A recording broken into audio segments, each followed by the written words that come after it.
Deus, Ele não apenas age nas nossas enfermidades físicas, mas Ele age nas doenças da nossa alma, nas doenças das nossas emoções, nas nossas doenças psíquicas, nas nossas doenças, enfermidades relacionais, que muitas das vezes nos matam muito mais e nos castigam muito mais do que as próprias enfermidades físicas. Algum tempo atrás, antes dessa pandemia do coronavírus e esses decretos de isolamento social, nós tínhamos projetado que no domingo passado nós íamos começar essa série na Igreja Batista Nova Aliança aqui em Ribeirão Preto, uma série sobre relacionamento familiar, onde nós iríamos falar sobre vida familiar, relacionamento familiar, os caminhos do bem viver. Essa série era para ter começado domingo passado, mas domingo passado, conforme eu falei, eu acabei tendo no coração, eu creio que direcionado por Deus, compartilhar com vocês um outro texto. Então hoje, nesse domingo, nós estamos começando uma série de 5 a 6 mensagens nessa série Vida Familiar, os Caminhos do Bem Viver. E a primeira mensagem que nós vamos falar é sobre o propósito de Deus para a família. E qual que é o foco da nossa mensagem nesta manhã? Deus nos criou para o relacionamento com Ele e uns com os outros. E é no contexto desses relacionamentos harmoniosos que nós nos tornamos mais gente, mais humanos, nos tornamos mais alegres, mais contentes, mais realizados, e nós glorificamos o Senhor Jesus Cristo. No final, na conclusão, veremos Romanos capítulo 11, versículo 36, quando a palavra de Deus fala assim: porque dele, por ele e para ele são todas as coisas, a ele seja a glória. Então, quando nós pensamos em toda a criação de Deus, e aí inclui inclusive a família, inclui a igreja do Senhor Jesus Cristo e todas as demais coisas criadas por Deus, sabemos que Deus cria tudo para a honra e glória do seu próprio nome. Por isso, quando falamos que Deus nos criou para o relacionamento com Ele, uns com os outros, é para que, entre outras coisas, nós possamos ser mais gente, mais humanos, mais alegres, mais contentes e também glorificarmos o Senhor Jesus Cristo. E a família na carne e sangue. Nós temos a família na carne e sangue chamada família nuclear. É aquelas famílias, pessoas que vivem no contexto do nosso lar, vivem debaixo do mesmo teto conosco. Existe a família extensa, que são os outros membros da nossa família que vivem em Ribeirão Preto, quem sabe espalhados pelo estado de São Paulo, e alguns de nós inclusive espalhados pelo Brasil, espalhados pelo mundo afora.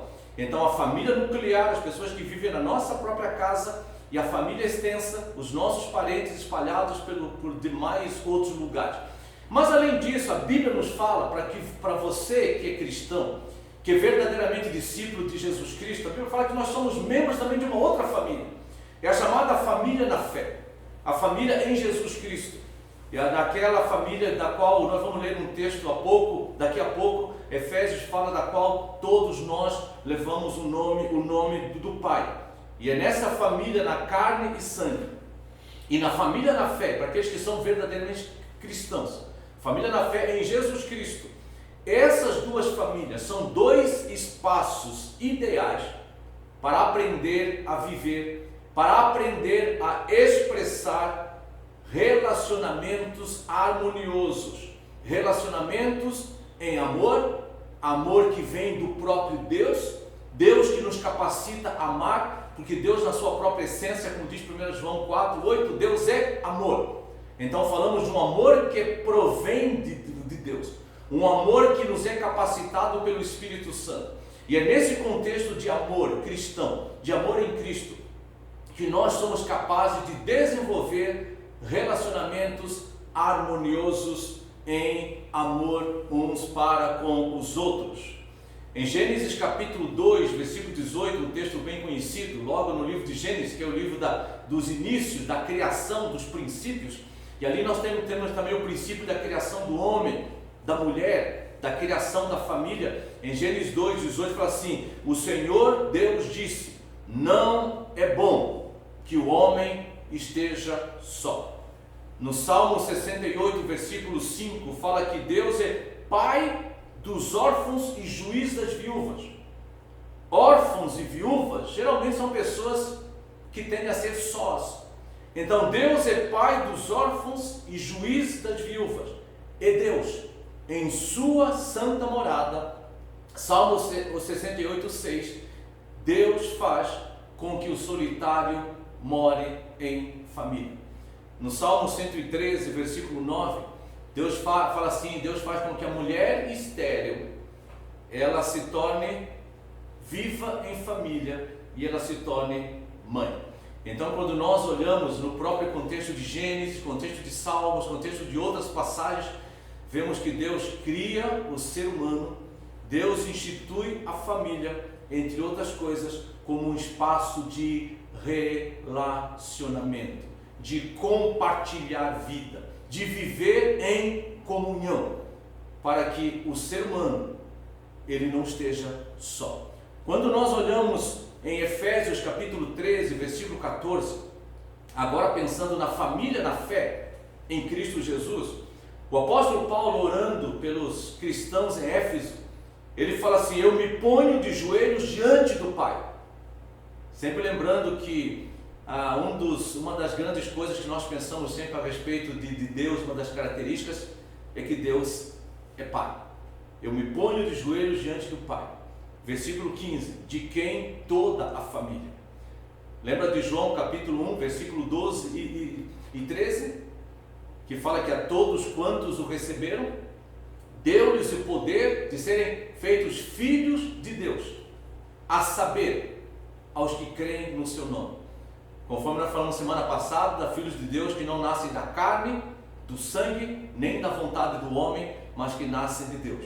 Então nós nos tornamos filhos de Deus quando nós nos arrependemos dos nossos pecados, quando nós cremos em Jesus como nosso único e suficiente Senhor e Salvador. Nós tornamos filhos de Deus e nos tornamos membros da família de Deus em Cristo Jesus. Família, conforme diz o versículo 15 de Efésios 3, de quem recebe o nome do Pai. Em Gálatas capítulo 6, versículo 10, para trazer de novo na nossa mente essa ideia da família na fé, ele fala: enquanto tivermos oportunidades, façamos o bem a todos, mas principalmente aos da família da fé. Então nós, como cristãos, nós somos membros de uma família na carne e sangue, e somos membros da família na fé em Jesus Cristo. Mas se você ainda não é cristão, você faz parte de uma família na carne e sangue, mas somente pelo arrependimento dos pecados e pela fé em Jesus Cristo, você se torna membro da família na fé em Jesus Cristo. Mas há um problema. Se Deus criou a família, instituiu a família, seja na carne e sangue, seja a família na fé, a igreja do Senhor Jesus Cristo, para relacionamentos harmoniosos, relacionamentos construtivos, sadios em amor, a entrada do pecado no mundo atingiu toda a raça humana. Em Gênesis capítulo 3, nós percebemos os primeiros conflitos relacionais depois da entrada do pecado. Conflito relacional no relacionamento de Adão e Eva com Deus. Quando eles se escondem de Deus, fogem, tentam fugir da presença de Deus, após terem desobedecido, pecado contra Deus, ofendido a Deus. Por outro lado, Adão e Eva, conflito de relacionamento consigo mesmos, um conflito intrapsíquico, possuídos de medo, possuídos de vergonha, e além disso, conflito um com o outro, se envergonhando um do outro, culpando um ao outro. E logo depois, nós temos então Caim matando Abel. Os conflitos relacionais entrando na raça humana por causa do pecado. Pecado esse, conforme diz Romanos capítulo 5 e 12, que atinge toda a raça humana, porque todos nós, seres humanos, em Adão, nos tornamos pecadores, temos a natureza pecaminosa. E o pecado rompeu o relacionamento harmonioso com Deus e rompeu e rompe o relacionamento harmonioso uns com os outros. Assim, por causa disso, ser membro de uma família na carne e sangue, ou ser membro de uma família na fé, não significa necessariamente viver relacionamentos harmoniosos. Não significa necessariamente viver relacionamentos construtivos e sadios. Não significa necessariamente compartilhar vida, compartilhar relacionamentos. E é pensando nisso que John, o nome dele é John Bloom, ele é um dos fundadores do Ministério Desire in God, ministério que nós conhecemos mais pela figura do pastor John Piper. John ele escreveu o seguinte, não é John, é John, não tem um H, está correto ali, é John Bloom. Ele fala assim: a maioria das famílias não é harmoniosa, a humanidade não é harmoniosa, estamos alienados de Deus e um do outro. E ele continua: então, junte pecadores alienados e egoístas em um lar. Ou então eu diria, junte pecadores alienados e egoístas em uma igreja, compartilhando posses e os aspectos mais íntimos da vida, tendo personalidades e interesses diferentes, e uma distribuição díspara de poder, ou seja, diferente de poder, de autoridade, de habilidade, de oportunidade. E sabe o que você vai ter? Você tem uma receita para uma bagunça pecaminosa. Essa é a razão pela qual, mesmo em lares cristãos, existem conflitos. Essa é a razão pela qual, mesmo em igrejas evangélicas, igrejas cristãs, existem conflitos. Por quê? Porque você junta um grupo de pecadores, alienados e egoístas, num lar ou numa igreja. Sendo que em Cristo Jesus, nós que somos cristãos, estamos sendo transformados de glória em glória, à semelhança de Jesus Cristo. Mas ainda nós temos as nossas lacunas, os nossos defeitos de caráter, etc., que faz com que o quê? Com que sejam gerados uma série de conflitos relacionais. Eu quero ler um texto aqui de Eclesiastes, que vai ser o nosso texto final, que diz o seguinte, Eclesiastes capítulo 4, eu vou ler alguns versículos. Ele fala assim: eu vi ainda todas as opressões praticadas debaixo do sol. Salomão olhando a vida na perspectiva da vida sem Deus, a vida debaixo do sol. Vi as lágrimas dos que foram oprimidos, sem que ninguém os consolasse. Vi a violência na mão dos opressores, sem que ninguém consolasse os oprimidos. Por isso considero mais felizes os que já morreram, mais dos que ainda vivem. Porém, mais feliz do que uns e outros, do que já morreram, os que ainda vivem, ele fala, é aquele que ainda não nasceu e não viu as más obras que se fazem debaixo do sol. Ele está falando de relacionamentos numa perspectiva sem Deus. E ele fala, versículo 4, então vi toda a fadiga e toda a habilidade no trabalho provém da inveja do ser humano contra o seu próximo. Também isto é vaidade e correr atrás do vento, ou seja, é futilidade. O tolo cruza os braços e destrói a si mesmo. Relacionamento onde o tolo faz mal a si mesmo.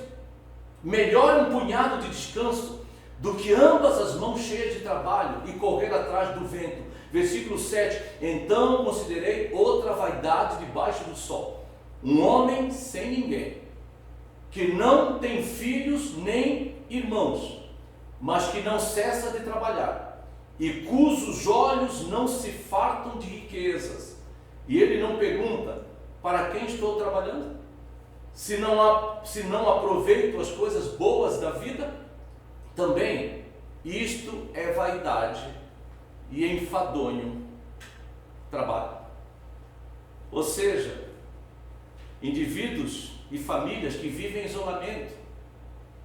Antes mesmo da entrada do coronavírus, da pandemia, do decreto federal, municipal, estadual, do isolamento social, já existem pessoas que viviam e vivem em isolamento social, mesmo sendo membros de uma família ou membros de uma igreja. Isolamento às vezes imposto, como por exemplo no caso nós hoje, imposto pelo coronavírus. Isolamento às vezes imposto por pessoas que trabalham em áreas remotas, por exemplo, sejam eles missionários, sejam pessoas que prospectam petróleo, sejam pessoas que trabalham na Antártica, seja onde for, pessoas que vivem isoladas, porque trabalham em áreas remotas. Isolamento imposto por enfermidades, pessoas que estão nos hospitais, UTIs, CTIs, pessoas que são enfermas, estão enfermas em casa, pessoas que ficam isoladas às vezes por morte de familiares próximos e se veem sozinhas, isolamentos provocados por guerras, pessoas que estão presas, etc. Além disso, existe aquele isolamento voluntário, uma coisa que é boa, aquele tempo de solitude, um tempo que a pessoa separa para ter um tempo específico de oração, de meditação da palavra. Vemos isso na própria vida do Senhor Jesus Cristo, quando muitas vezes se retirava, ter um tempo a sós, para uma comunhão mais íntima, mais profunda com o Pai. Tempos de solitude são importantes, até para nós também aprendermos a viver em comunhão e compartilhar vida com outras pessoas. Solitude é positivo, mas solidão não. Solidão significa ausência de relacionamentos significativos. Solidão significa ausência de compartilhar vida. E essa solidão e esse isolamento pode vir de uma forma negativa, pelo medo de ser magoado. Pessoas que foram feridas em relacionamentos e aí com medo de serem magoadas se afastam e se fecham como tartarugas dentro da sua própria casca, evitam relacionamentos com medo de serem magoados. Ou então evitam relacionamentos por frustração com expectativas relacionais erradas. Quantas pessoas se fecham ao relacionamento, ao compartilhar vidas, por causa de expectativas frustradas, erradas nos relacionamentos, esperando de pessoas coisas que elas mesmas não são e coisas que elas mesmas não podem dar por si só. Há outras pessoas que se isolam por vergonha de pecados, de erros cometidos, se afastam de todos. Há aquelas pessoas que se isolam por soberba, por acharem que se bastam a si mesmas ou que são superiores aos outros e se tornam independentes dos outros. Ou então, conforme nós vimos em Eclesiastes capítulo 4, versículos 7 e 8, por causa de uma atitude egoísta e gananciosa. Todos nós que estamos aqui hoje, você que está em casa nos ouvindo, e você que vai ouvir depois, sabe muito bem quantas pessoas por causa do trabalho abandonaram relacionamentos significativos no contexto da família, abandonaram relacionamentos significativos no contexto de uma igreja. Eu lembro de pessoas que mesmo no contexto de Ribeirão Preto, na Igreja Batista Nova Aliança, por ver, falar assim: ora pela gente, nós queremos ter um emprego, não sei o que, tal. E aí nós oramos, a pessoa consegue um emprego, a pessoa compartilha o emprego como sendo uma bênção de Deus, e depois o que acontece muitas das vezes? Por causa desse mesmo emprego, a pessoa não tem mais tempo para relacionamentos no grupo pequeno, a pessoa não tem mais tempo para participar da celebração coletiva, a pessoa não tem mais tempo para viver a vida de comunhão com a igreja, e também não tem mais tempo para viver a vida em comunhão com a sua própria família. Então, será que de fato esse emprego foi uma bênção? Foi um presente de Deus? Eclesiastes 4, versículo 7 fala: um homem sem ninguém, que não tem filhos nem irmãos, não se relaciona, mas que não cessa de trabalhar. E quando nós olhamos o versículo 9 a 12, para nós encerrarmos, vamos ver que, em contraste com a futilidade daquilo que é apresentado nos versículos anteriores, do versículo 9 em Eclesiastes 4, da ausência de relacionamentos harmoniosos, da ganância egoísta, dos perigos do isolamento, Salomão, e acima de tudo Deus pela sua palavra, ele vai falar sobre 4 vantagens advindas da vida em comunhão. A primeira delas, vou ler Eclesiastes capítulo 4, versículo 9, ele fala assim: melhor é serem 2 do que 1, porque maior é o ganho pelo pagamento do trabalho. Porque se caírem, um levanta o companheiro, mas ai do que estiver só, pois caindo, não haverá quem o levante. Também se 2 dormirem juntos, eles se aquecerão.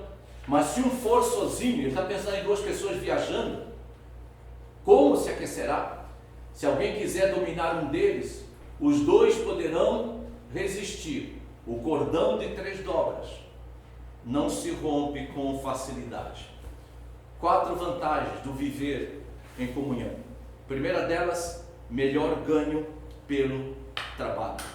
Efésios capítulo 4, versículo 9, melhor é serem 2 do que 1, porque maior é o pagamento pelo seu trabalho. É a questão da sinergia. 2 pessoas trabalhando juntas, compartilhando dos frutos do trabalho, elas têm melhor ganho do seu trabalho do que uma pessoa trabalhando sozinha. Talvez inclusive seja a experiência de muitas famílias, de muitos casais. Algum tempo atrás, nos Estados Unidos, conversando com um amigo nosso, irmão em Cristo, ele falando que dificilmente nos Estados Unidos você consegue sustentar uma casa com o trabalho só do marido. Ali você precisa ter o marido e a esposa trabalhando juntos. E essa realidade acontece em muitos outros lugares. Mas além disso, mesmo não seja marido ou esposa, sejam pai e filho, sejam pessoas, sejam companheiros e colegas, 2 pessoas trabalhando, elas têm melhor ganho pelo seu trabalho. Segunda vantagem que ele fala, ajuda em tempos de dificuldade. Efésios capítulo 4, versículo 2, porque se caírem, um levanta o companheiro, mas ai do que estiver só, pois caindo não haverá quem o levante. A figura que ele está pensando aqui, nesse versículo, é a figura de 2 pessoas viajando. A vida cristã é uma viagem. A vida familiar é uma viagem. A nossa vida aqui é uma jornada. E nesse caminhar, conforme diz o poeta, há pedras pelo caminho. E nessas pedras pelo caminho, por vezes nós vamos cair. Essa queda pode ser por vezes uma queda moral. Essa queda às vezes pode ser uma queda emocional. Às vezes pode ser até uma queda física, de enfermidade. Essa queda pode ser às vezes uma queda de um desemprego, de uma crise que nós vivemos na nossa vida em qualquer outra área. Por isso, que se você estiver só, não há quem te estenda a mão para te levantar. Mas se você compartilha a vida com alguém, você compartilha, tem um ambiente de comunhão. O outro, o companheiro, a companheira, vai te ajudar a levantar. Terceiro benefício da vida em comunhão é o conforto em tempos de necessidade. Eclesiastes 4:11, também se 2 dormirem juntos, e aqui não está pensando em vida sexual, está pensando em 2 pessoas que estão viajando juntas, e no momento de inverno, de frio, que era muito comum, por exemplo, no Oriente, eles dormindo juntos, eles se aquecem. Um aquece o outro. Mas se for um sozinho, como se aquecerá? Quem nos momentos de necessidade te dá o conforto? É a pessoa que entra na sua vida para levar o refrigério. Nós percebemos várias vezes na Bíblia, a Bíblia falar de pessoas que Deus coloca na nossa vida, que são instrumentos nas mãos de Deus para nosso conforto, para nosso refrigério, para nosso encorajamento. Mas se a pessoa estiver sozinha, quem dará o conforto? É aquilo que Eclesiastes 4:1 fala, que viu os oprimidos, sem ninguém que os console. Um outro benefício, o último, quarto benefício do compartilhar vida, da vida em comunhão, é proteção em tempos de perigo. Eclesiastes 4, versículo 12, se alguém quiser dominar um deles, os dois poderão resistir. Em momentos de perigo, duas pessoas, elas se dão melhor do que uma pessoa só, porque uma pessoa ajuda a outra. 4 benefícios advindos da comunhão. Tendo estabelecido essas vantagens, esses benefícios, ele fala assim, se 2 são melhores que 1, versículo 9, 3 são melhor ainda. Aí que ele fala o cordão de 3 dobras.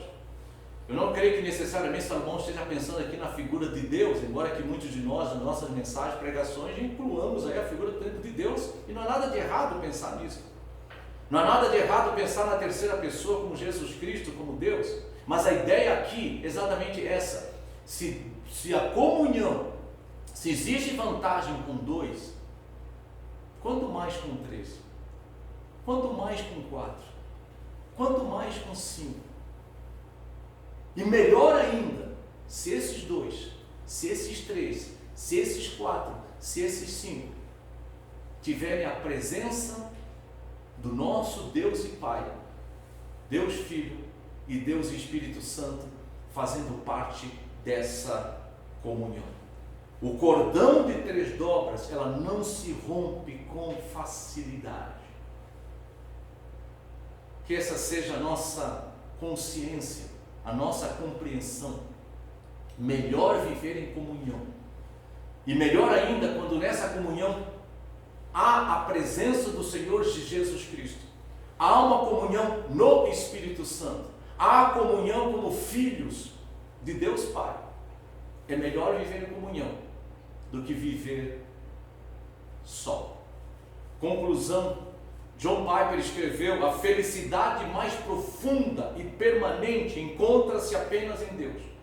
Não nas pessoas, não no governo, não nas estruturas humanas.